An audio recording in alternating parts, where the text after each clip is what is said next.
네, 안녕하세요. 오늘은 히든 그레이스의 히든 스토리 몇 번째 시간인지 기억이 안 나요. 세 번째인가? 세 번째인가 네 번째일 거예요. 아, 그쵸. 예. 영상이 어느 순서로 올라갈지 모르니까 몇 번째쯤 보고 계실 텐데요. 그래도 오늘 사실 저랑 보경님이 얼굴이 가장 환하고 예쁜 것 같아요. 그래요? 예, 약간 날이 갈수록 느껴지지 않아요?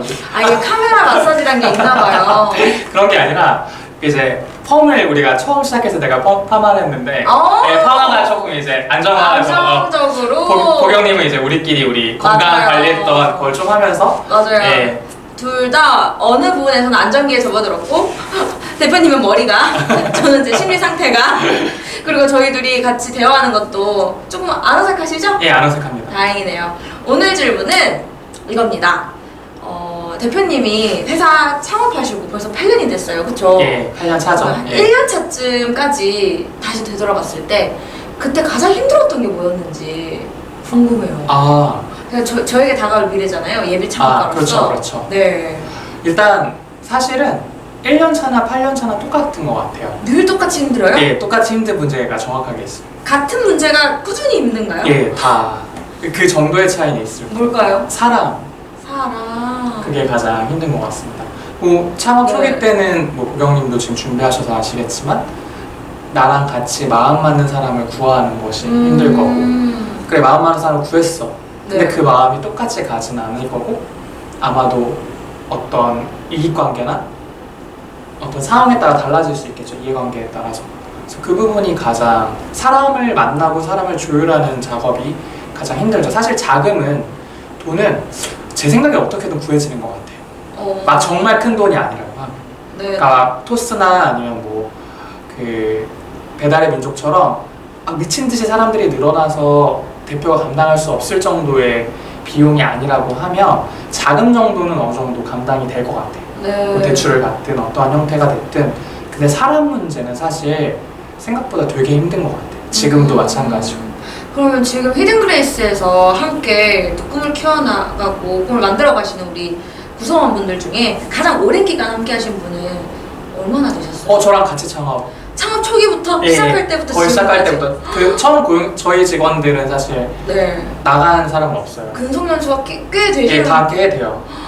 그 비결이 있다면 어떻게 좋은 사람을 만나는지도 너무 중요하지만 좋은 사람과 어떻게 오래 가는지도 참 중요한 일이잖아요. 일단은 그거는 제가 이건 꿀팁 해야 돼. 사람으로서 할 수 있는 일 아닌 것 같습니다. 그 약간 뭐야. 운칠삼기라고 하잖아요. 예, 그래서 운이라고 하는데 이제 저는 요즘에 코로나 때문에 크리스찬이라고 얘기하면 욕먹지만 그럼에도 불구하고 크리스찬이기 때문에 저는 이건 나 자를 거야.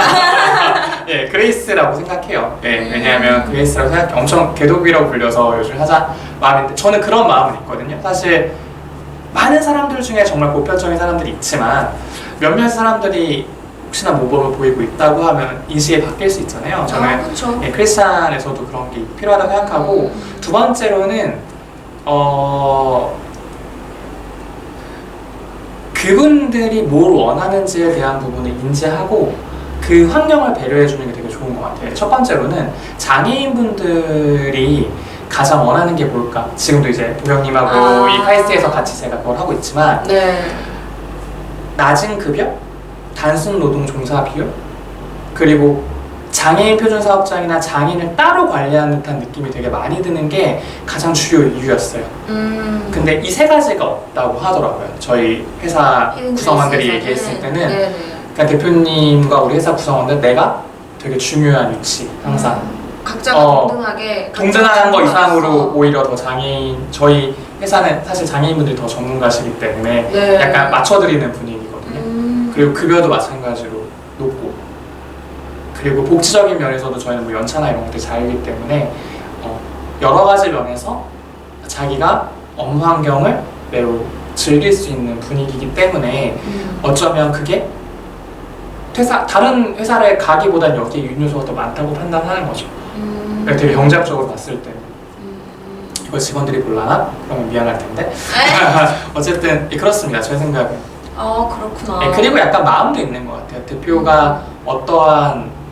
대표나 회사가 어떠한 방향으로 흘러가고 있다는 거를 8년 정도 되니까 명확하게 인지하는 거죠. 대표가 처음에 얘기했던 게 그냥 단순하게 뭔가 사업을 하기 위해서 이런 게 아니었구나. 정말 요거에 초점을 가지고 있구나. 라는 걸 알고 있으니까 자신들이 벌었던 비용들이 어떻게 쓰여지는지가 명확하게 공개되어 있고 우리 예전에 그 얘기 하지 않았나? 우리 교수님 중에 제이 교수님께서 세무적인 거나 금전적인 투명성만 보장해도 그건 되게 혁신이라고 기억나죠? 맞아요. 그러니까 내부 구성원들과 금전적인 부분들까지도 재정적인 부분을 세세하게 다 보여주는 게 사실 되게 부담스러운 일일 수 있는데 모든 정보를 다 투명하게 공개하고 부담스럽지 않습니다. 일단 카드 긁으면 직원들이 다 알아요. 네, 저희는 저 그런 구조예요. 카드를 긁으면 뭘 썼는지, 어떤 직원이 뭘 썼는지 다 아는 구조이기 때문에. 그렇구나. 그러니까 조직이 건강하게 그쵸. 오랫동안 함께할 수 있었던 비결 중에 하나는 대표도 감시를 당하고 어떻게 보면 좋은 의미로 감시를 당하고 내가 만약에 어떤 정보든 함께 다 공유하는 내가 신발을 사고 싶다고 신발을 회사 카드로 긁을 수 없는 거죠. 혹시나 긁게 되면 찍히면 분명히 구성원들이 물어보진 않더라도 생각하겠죠? 대표님은 회사에 관련 없는 신발을 샀지. 근데 제가 옆에서 보면 제가 사실 아직은 잘 모르지만 이 히든그레이스라는 회사는 되게 미션과 비전이 명확한 회사인 것 같아요. 그러니까 그 꿈을 함께 만들어간다라는 조직원들의 공감이 굉장히 결속력이 강하시더라고요. 근데 그런 정신적인 부분에서도 그리고 마음이 함께 맞춰져 있는데 실제로 행동도 작은 것 하나도 이렇게 구매하시는 모든 것들까지 다 공유하시잖아요. 예, 맞아요. 그러니까 그런 것들이 함께 맞춰졌기 때문에 가능한 지금의 상황인 것 같아요. 어느 조직이나 따라할 수는 없을 것 같아. 그쵸. 아니 근데 사실은 그렇잖아요. 우리가 직원이었을 때를 돌이켜봐요. 내가 되게 몸을 열심히 해서 벌었어. 근데 그 돈이 만약에 회식비로 엄청나게 쓰여. 예를 들어. 아니면 대표들의 어떤 임원들의 어디 접대비나 이런 걸로 쓰여. 그러면 저는 되게 지칠 것 같아요. 맞아. 그리고 제가 뭔가 쓸데없는 거 쓸 맞아. 그런 것도 있는 것 같고요. 제가 만나뵀던 우리 조직원분들의 그때 느낌은 뭐였냐면 이 일을 통해서 나는 세상을 바꾸고 있다라는 생각을 스스로 되게 가슴 깊이 하고 계신 것 같아요. 그거는 너무 오버다. 그냥 오버다. 그건 그것보다는 히든그레이스가 세상을 바꾸고 그냥 있다 그런 거다. 이건데. 이거 확실한 것 같아. 여긴 내 회사다라는 거. 대표 회사가 아니다. 이거는 확실한 것 같아요. 그러니까 뭐 대의나 명분 거창한 거 필요 없어요. 지금 이 회사는 살아남은 내 거다. 내 회사니까. 내 회사니까 너 잘해. 대표 잘해. 이런 느낌인 거예요. 사실. 그러니까 저한테 얘기하잖아요. 이거 이렇게 하면 안 된다고 얘기하시잖아요. 그러니까 정확하게 이분들은 인지하고 있는 거죠. 이 회사는 내 회사고 이 회사가 잘못되면 나에게 분명하게 영향을 미치고 난 나의 삶의 복지적으로 되게 힘들 거야. 이 회사가 살아나야 돼. 그러려면 내 얼굴을 죽일 수도 있어. 진짜 정말 어렵다고 하면 한 번도 그런 적은 없지만. 그러면 이런 주인의식을 갖게 하는 것, 조직원들이 함께 주인의식을 갖게 하는 것, 이것도 그냥 된 건 아닐 것 같거든요. 어떤 문화나 본인의 대표님의 노력이 그런 걸 만든 것 같으세요? 그냥 됐어요? 다 그냥 됐대. 다 운이래. 다 그레이스야.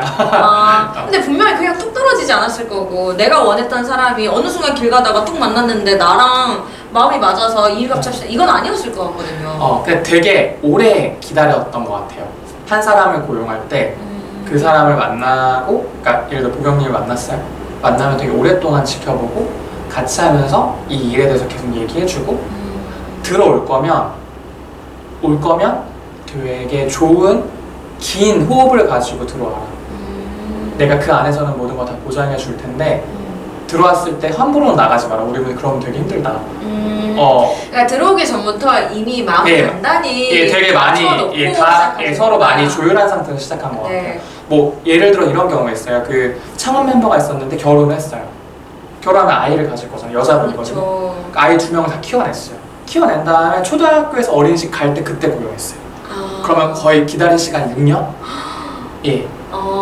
창원 멤버들 잠깐 뛰었던 사람인데 되게 좋다고 마음을 먹고 매년 연락하고 어떤지 얘기해보고 그래서 고용해서 그분 역시도 이 회사가 마지막 회사라 생각해요. 첫 회사는 아닐지라도 마지막 회사. 마지막 회사. 하고 싶다.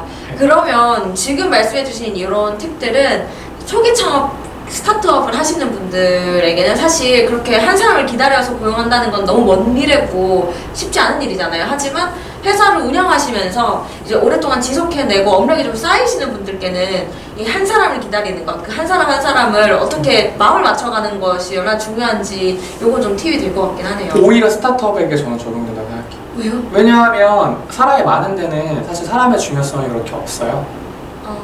근데 오히려 스타트업은 그 긴 호흡으로 사실 기다려줘야 되는 게 맞아요. 그렇기 때문에 대표가 어느 정도는 여러 가지 일들을 잘 할 수 있어야 되고 네. 그걸 오랫동안 기다릴 호흡과 미션을 가지고 있어야 되는 거죠. 그러니까 사업을 요즘에 뭐 정부의 지원들이 많기 때문에 시작하시는 분들이 있는데 거의 1000개 중에 1개 살아남아요. 아시다시피. 그 이유는 뭐 명확하게 정해져 있어요. 그 우리 교수님한테 배웠던 책에서도 있지만 한 명을 고용할 때 되게 신중하게 고용해야지, 안 그러면 회사 흔들흔들 한다라는 네, 그 네. 앞서가는 조직은 왜 네. 관계를 중시하는가 네. 그 책에 나와 있거든요. 그렇구나. 예, 근데 이게 단순하게 업력이 되는 오히려 저는 스타트업이라고 생각해요. 아, 예, 그렇구나. 그래서 저 미리 준비해야 된다고 생각해요. 그러니까 만약에 만약에 그럼 대표님 너무 1년 차에 내가 사람을 막 이렇게 기다리면 너무 힘들지 않아요? 라고 얘기하시는 분들은 전 대학교 때부터 준비했어요, 사실.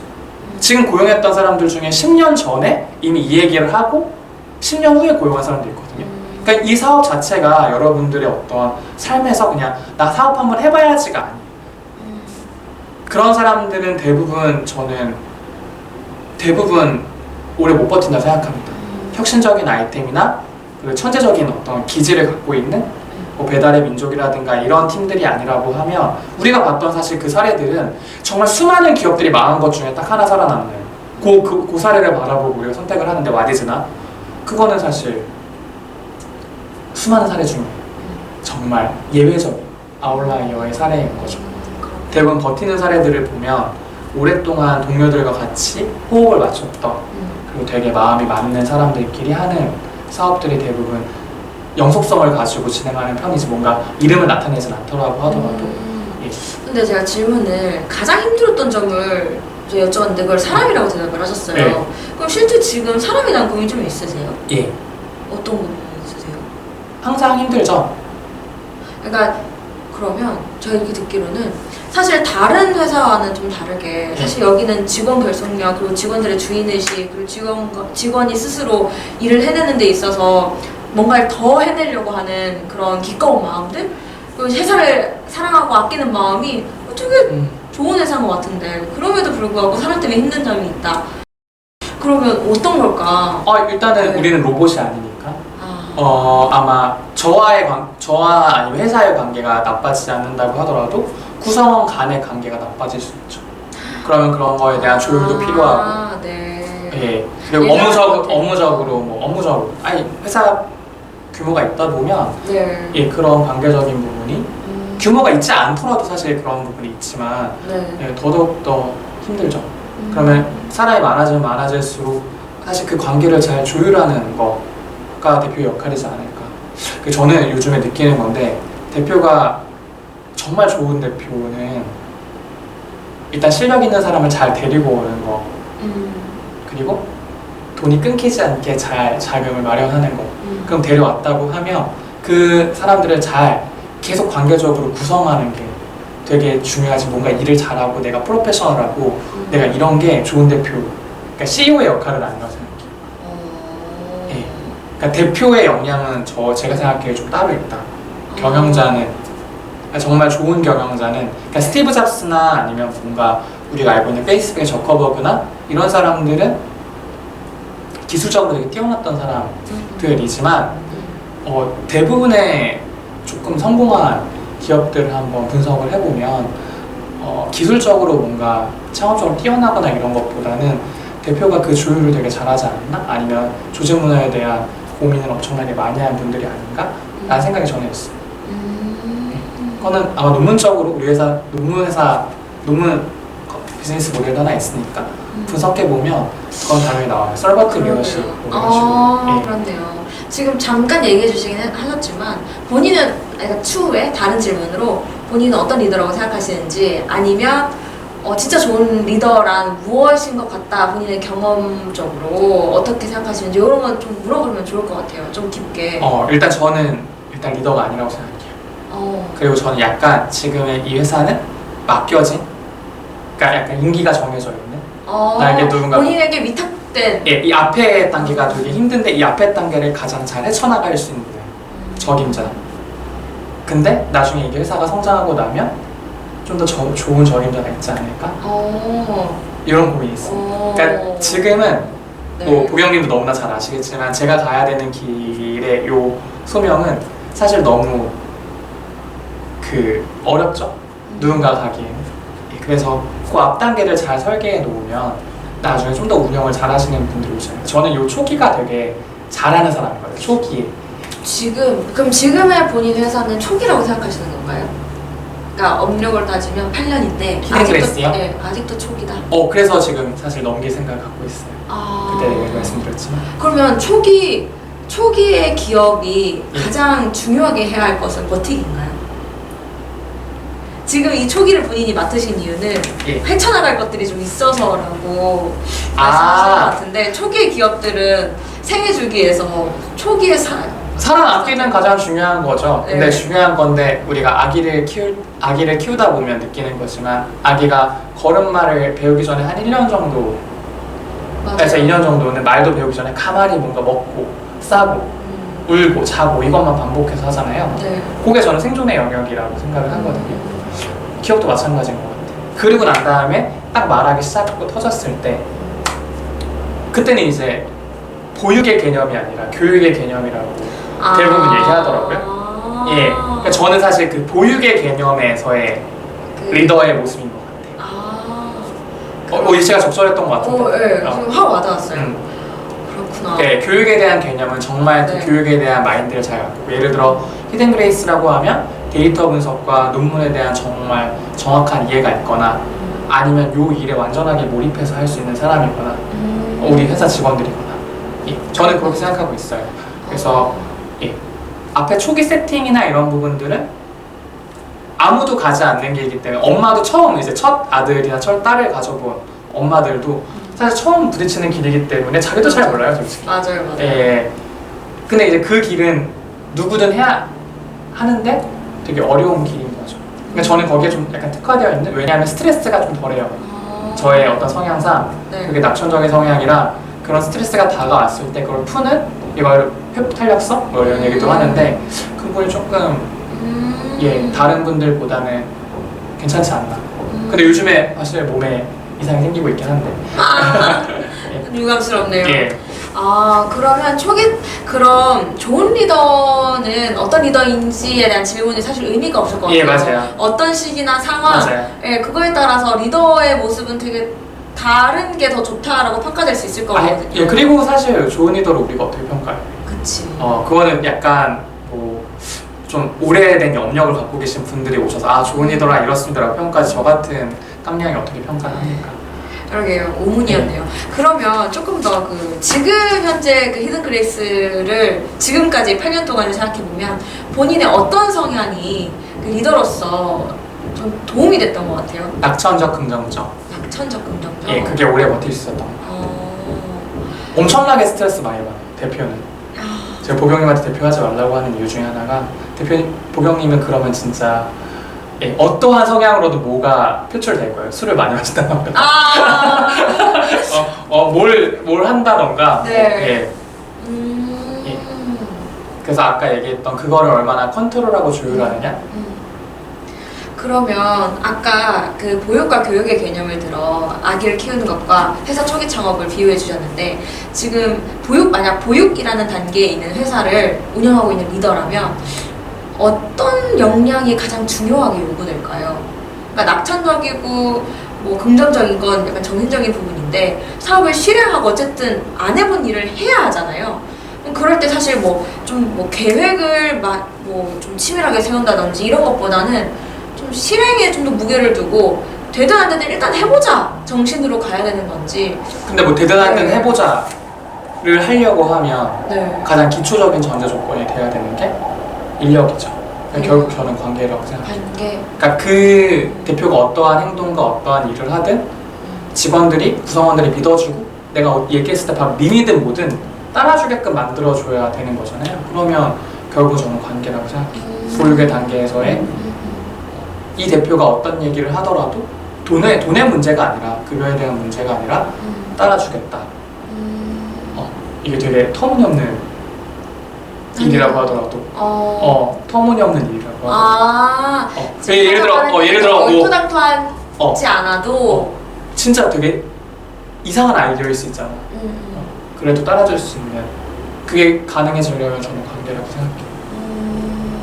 대표가 갖고 왔던 트랙 레코드가 저 사람은 그래 저게 되게 터무니없는데 일단 믿고 해보자. 실패하더라도 뭔가 우리 얻는 게 있을 거야 라고 할 수 있는 믿음? 그런 믿음이 필요하다.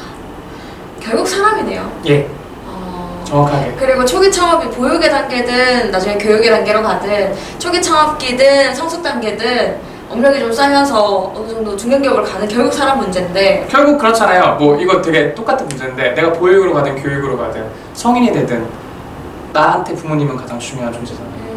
그런 느낌인 거죠. 그런 느낌이다. 리더라. 사실 창업 초기 1년 동안 가장 힘들었던 게 뭐냐는 질문으로 시작했는데 그때도 사람이었고 거기서 이어진 질문이 좋은 리더였는데 좋은 리더는 사실 뭐 상황에 따라 다르고 어쨌든 리더는 사람을 어떻게 잘 관계하고 그들이 일을 잘 할 수 있게끔 하느냐 이건 거 그쵸. 같네요. 어렵네요. 되게 지루하겠다. 근데 한 번쯤은 이렇게 얘기해보는 것도 되게 좋고 어떤 분은 이 얘기를 끝까지 들으실 수도 있어요. 맞아요. 어떤 분에게 와닿는 얘기일 수도 있어서. 그럼 나 또 궁금한 게 저는 대표님한테 궁금한 게 대표님은 직원을 그 이상으로 좀 보실 것 같아요. 그러니까 대표님에게 직원이란 어떤 존재일까? 우리 면접 봐요? 적당히 자르겠죠? 직원이 어떤 존재일까? 이거 아니, 그냥 항상 얘기했어요. 회사 구조는 사실 저희는 대표나 비장애인들 좀 희생하는 구조인데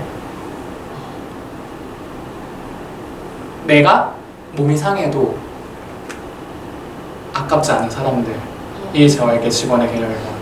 그게 무슨 말이냐면 뭔가 내가 만약에 어떤 업 때문에 전국을 다 돌아다녀야 돼, 뭐 찜질방 가서 자야 돼.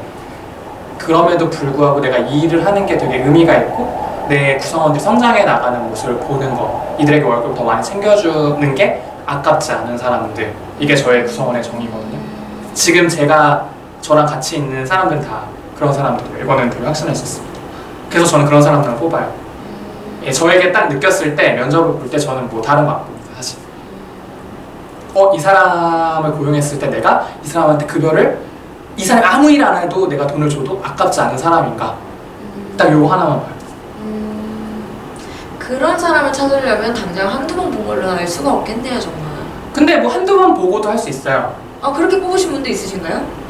사실 그러니까 제가 그래서 그레이스라고 얘기했던 게 앞에 앞에 미안해요 계속 혹시나 요즘 코로나 아니. 영상이 나올 때쯤이 모르겠지만 어쨌든 코로나 얘기는 안 하셔도 되는데 근데 처음에 저희 첫 번째랑 두 번째 멤버들 지체장애인, 청장애인 저한테는 보물 같은 사람들 같은 경우는 뭐 제가 뭐 몇 번을 받겠습니까?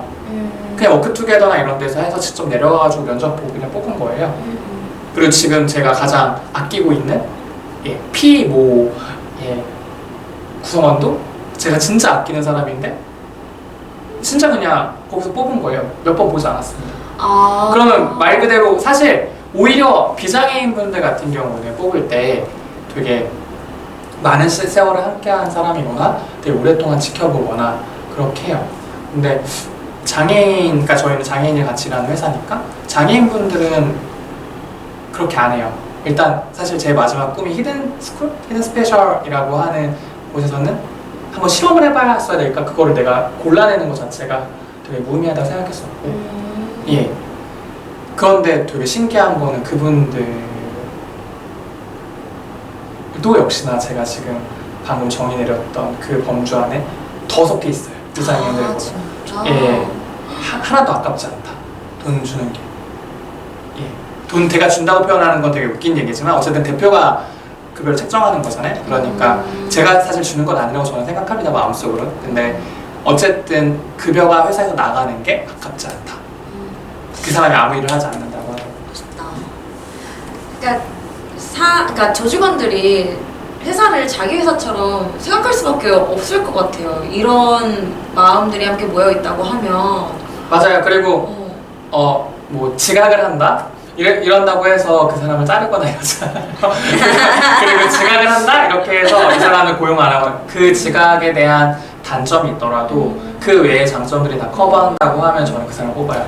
근데 대표님 말씀 듣다 보니까 사람이 참 어렵고 힘들다고 하셨는데 이렇게 마음을 많이 쓰시니까 사람 관계에 대해서는 더 중요하게 생각하시고 어렵게 생각하실 수밖에 없을 것 같아요. 그냥 마음을 안 쓰는 거면 쉽게 생각했겠죠. 그래서 상처를 많이 받죠. 예, 지금은 그래도 약간 대표 같아진 거예요. 예전에는 그러지 않았습니다. 그렇구나. 지금은 약간 대표. 지금도 뭐 우리 사적으로는 얘기하지만 되게 상처 많이 받는 사람이고 관계적으로 되게 차가워 보이지만 정에 대한 부분이나 사람 관계에서 되게 민감한 사람 중에 한 사람이에요. 네.